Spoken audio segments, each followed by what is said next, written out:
mababa po ng presyo ng bigas, which will take effect according to them sa PRISIP at saka itong Retail Association.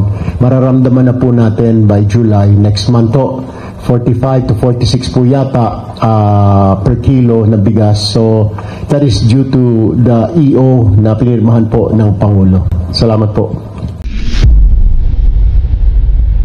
Speaker, you have the floor. Magandang umaga sa inyo lahat at ay nagkalak po ako kaya nandito tayo at may magandang balita tayo. Kasama po natin dito sa kanan ko ang ating chairman ng appropriations, ako Bicol, Representative Congressman Saldico, ang chairman natin ng Committee on Agriculture, si Chairman Martin Verga, na tiga probinsya ng Quezon. Of course, our Deputy Majority Leader dito sa Communications, dito sa House, si Congressman Erwin Tulfo of YAC-CIS. At siyempre naman, kasama din natin bago ating NFA Administrator si Larry Lacson, and dito ang mga matatalik nating kaibigan, our partners dito sa itong concerns and issues of our rice sector, rice producing and trading, milling and farmer sector, si Manoli at si Mama Rowena. And ito na lang sasabihin ko sa iyo, yung hangarin ng ating presidente na may bigay ng na quality rice na magandang mahusay na klase ng bigas sa kada Pilipino sa presyo abot kaya, nandito na po. Yung target natin by itong buwan na Hulyo, itong July, magkakaroon tayo ng bigas at 45 to 46 pesos the kilo, and this is through the concerted efforts under the direction of our President, to the DA, to the NFA, to the NIA, and of course our stakeholders kagaya po ng PRISIP. Tinututukan natin po sa Kongreso itong initiative, and hindi itong katapusan. Yung direksyon po ay ipababa sa presyong abot kaya ng lahat ng quality rice na abot kaya ng presyo ng Pilipino. Kaya nagagalak po ako, natutuwa po ako, masaya po ako dito. Kaya nagte-teamwork tayo mulat higit na isang taon yata nagkikita at nag-meeting tayo, at lumabas na yung EO na pagbaba ng tariffs from 35 to 15%. So our friends dito, mga kaibigan sa PRISIP, ay committed na i-pass on yung savings sa kaya napapasalamat tayo sa PRISIP at sa mga kaibigan kagaya ni Manolo at kay Ma'am Rowena. Maraming salamat po. Thank you, Speaker. To PRISIP officials, they have opening remarks, sir. Ma'am. Magandang umaga po sa ating lahat. Maraming salamat po, Mr. Speaker, sa pag-imbita sa amin dito upang makatulong din po sa ating mamamayan, yung objective po na mapababa yung presyo ng bigas. Sa anuman pong pag-uusap ay ma-achieve po natin to, at ito po yung goal natin na maipahatid sa ating mga kababayan din po, together with our rice stakeholders na binubuo po ng iba't ibang sektor ng industriya, magmula sa ating mga seed growers, farmers, rice millers, traders, wholesalers, importers, and retailers and consumers, ay ma-achieve po natin yung objective kaisa ng ating gobyerno. Andito po ang PRISIP upang makipagtulungan sa ating buong pamahalaan. Maraming salamat po.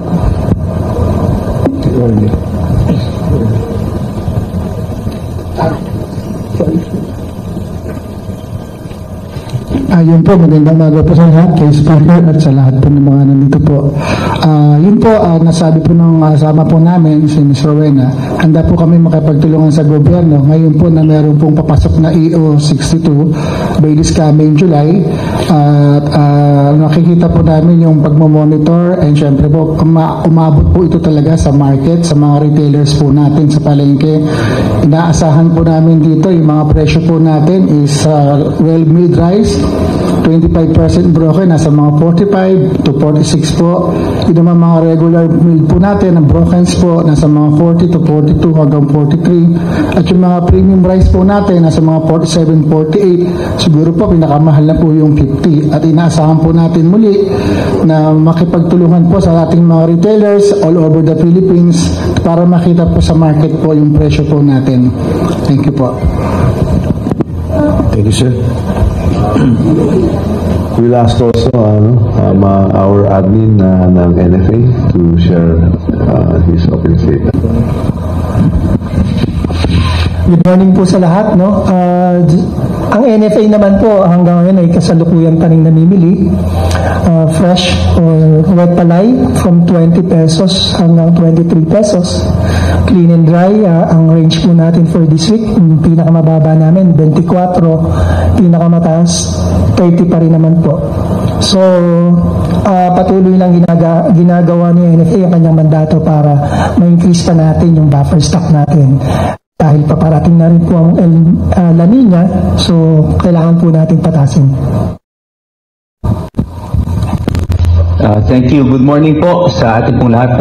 Lubos ang aking pasasalamat kay Speaker Martin Romualdez na muling na-initiate po yung usapan between the House of Representatives and PRISM.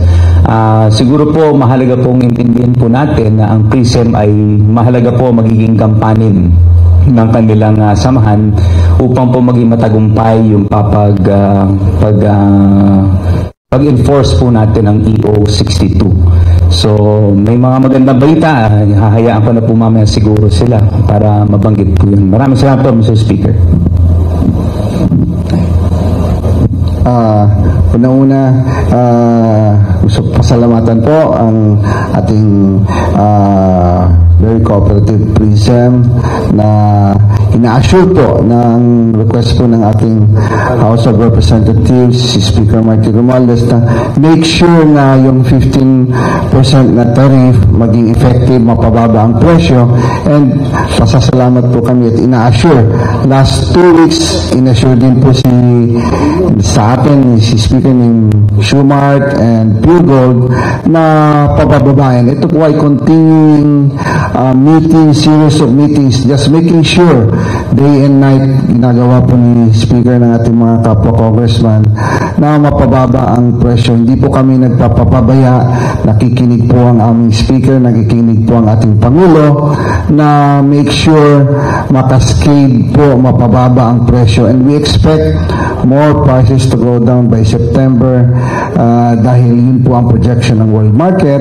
And of course, yung napag-usapan po namin kanina na ang request po ng PRISM na kung pwede mai-assure din naman ng presyo na pagbili dito sa mga ayuda na binibigay po sa farmers, na kung pwede kalahati o certain percentage maging contracted farming, contract farming. So, if we do that, we can have at least ginagawa na po ng NIA at 34 pesos. So, magagawa rin po ito ng konting alignment lang po. Ito pong ginagawa namin ng House of Representatives headed by our Speaker is a regular alignment. Kaya po kami laging nandito sa inyo para po malaman nyo na gumagawa po ng paraan ang ating gobyerno, ang ating is working for you, na making sure sa abot ng aming makakaya mapababa po ang presyo ng para diretso po maibigay sa taong bayan. Salamat po.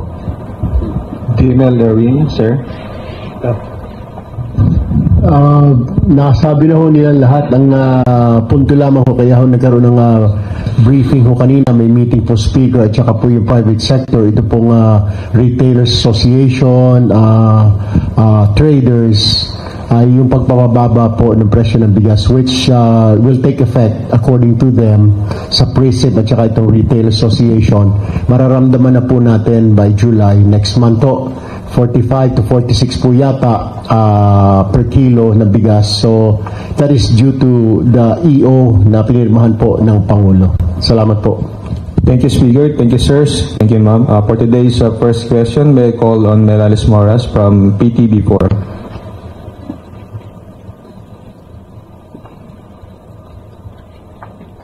Hi, good morning po sa ating mga congressmen at the same time sa ating mga rice stakeholders. Speaker Romualdez, yung unang question ko lang po, how exactly kaya yung ating talagang plano para nga mapababa pa yung bigas this time? Like sa side po ba ninyo, do you have a mandate po ba sa ating mga district congressmen na talagang bantayan? And at the same time, isunod ko na rin po sa ating PRISM and NFA, ano po yung naging commitment nyo sa House para dito nga sa inyong coordination para sa pagtitiyak? Ano po yung mga naging commitment nyo sa kanila sa gitna nga ng kanilang pagbabantay rin dito sa rice prices?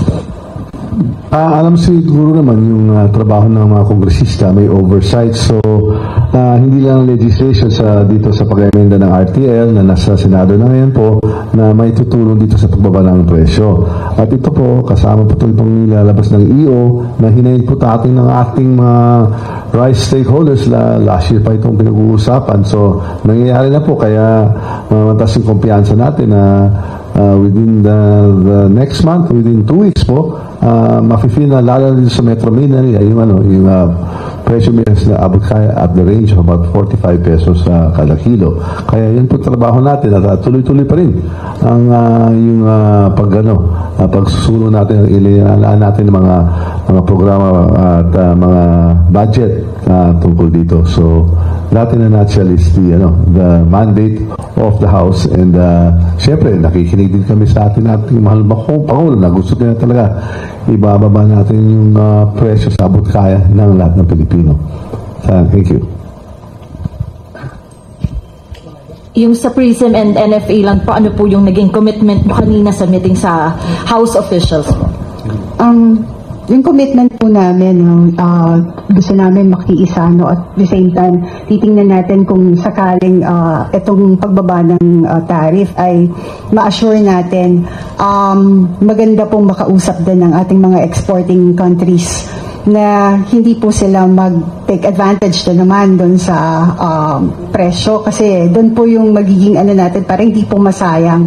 At the same time po, nag-usap-usap din po ang ating mga stakeholders, ang mga rice millers and at the same time ang mga importers, na umpisahan natin kasi meron pong mga bago pa rin ito bumaba or mapirmahan yung EO, ilabas ang EO, ay nag-uusap-usap na tayo. Meron nakaraang taon po ay ginawa na rin naman po natin to na sana hanggang August. Ando naman po, kaya lang po syempre hindi naman po natin inaasahan na ganito. We have to adjust po.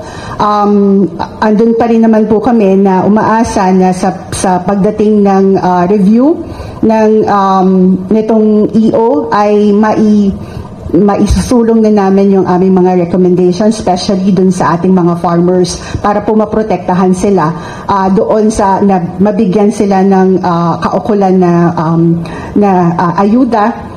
At magkaroon din po, mapush din po yung cluster farming na tinatawag natin, or corporate farming, na makadiretso po ang ating mga pamimili sa mga direct sa ating mga farmers para po magkaroon ng economy of scale. At yun pong mga ibang recommendations namin, inaasahan po namin na sa susunod ay maisama na to o makonsider na. Hindi naman po kami, yun po ay pakiusap namin, nandun naman po kami. Ngunit since hindi po nangyari yon, hindi sabihin po nun ay umatras na kami or bakit kami nandito. Kasi andito po kami, naniniwala kami sa pakikipag-usap at pakikipagtulungan, and we are thankful that our speaker and the rest of the team here na nandito sa inyong harapan ay willing pong makinig at makipagtulungan, at yung pong mga suggestion naman po natin na isinusulong ay mapapakinggan po natin para po nila at mapasulong natin yung sa ating local production ay may protektahan. Ayan po, nabanggit niyo po yung local production for Speaker and the others on the panel. Nananawagan po kasi yung SINAG and other agricultural groups na ihinto na lang po yung implementation ng EO, and palakasin na lang daw po yung support for farmers, and they're willing to bring the issue before the Supreme Court and the Ombudsman kasi hindi raw po dumaan sa consultation and not beneficial to farmers daw po. Alam mo, yung farmers talaga, top priority din natin yun po. Kaya tuloy-tuloy pa rin yung support natin sa kanila. The baseline is 22 billion, but there are other added forms of support and subsidies para sa farmers group. At kaya nagpapasalamat tayo dito sa PRISM kay sila sa una na talaga nag-cooperate at sumusuporta dito sa iyo ng ating presidente. Kaya nakikita po din na napaka-importante yan, napakalaga yung immediate response ng ating gobyerno. Kaya hindi na sinasabi nila ni presidente ng whole of government approach Nakita natin yung partners natin dito yung PRISM, whole of nation approach Lahat talaga nagsasama-sama dito. Kaya naintindihan natin yung mga concerns ng PRISM, ng SINAG, yung mga farmers group. But you also have to realize na yung concerns din ng over 100 million Filipinos na nangangailangan na talagang maayos na kalidad na bigas sa tama at abot kaya ang presyo na lahat. Kaya nagpapasalamat din tayo sa our partners here dito sa stakeholders, dito sa farmers and rice sector, of course, and all of the agencies and departments dito sa gobyerno na may dadala natin ng ating mensahe ng ating presidente na yung presyo ng bigas na quality rice to all Filipino tables at an affordable price. At ito na, ngayon na po ang panahon. Within the next 2 weeks, mafe-feel talaga, lalo na dito sa Metro Manila, itong price adjustment. Hindi lang dahil sa world market prices that are on a decline. In fact, baka drastic decline na yan. So, tamang-tama, humuhupa na yung mataas na bilhin ng kasama dito ang ating mga measures, mga interventions kagaya dito sa sa tariff rate reductions na sa totoo lang po hinayan po ng actually our friends dito kagaya sa PRISM. Matagal na sinasabi na dapat magkakaroon ng adjustments. Kaya parati kami po sa Kongreso handang-handa talaga magsilbi at maglingkod, pero lalo na maghanda makinig. Kaya we are also listening and we are responding. Thank you. Sir, sorry, baka may Mr. Speaker, with your permission, tama po nabanggit po ni Speaker Martin earlier. Pero gusto ko lang pong ma-reiterate, hindi naman po mapapabayaan ng farmers po dito. Tulad po ng aking nasabi rin nung nakaraang press conference po natin. For 2024, garantisado po yung suporta ng RCEP sa atin po mga farmers. And again, tayo po ay nasa gitna ng pag-amyenda ng RTL. And for 2025, assuming po na 15 billion ang kakailanganin po natin to finance the RCEP fund for next year. Currently, we are at 22 billion as stated by the Bureau of Customs. At paalala po, June pa lang ho ngayon. So, ibig sabihin, bagaman may tarifa pa rin po. So, may 15% tariff. So, ibig sabihin, tataas pa yung collection for this year. So, hindi po mapapabayaan ng ating mga farmers. At bukod po doon, the highest financing given to the National Rice Program was initiated by our own president, of course, President Ferdinand Bongbong Marcos Jr. And of course, through the leadership of Speaker Martin Romualdez, na naitulak po ito sa Kamara. Kaya po, napakalaki po ng suporta pa rin po sa ating mga farmers. Thank you.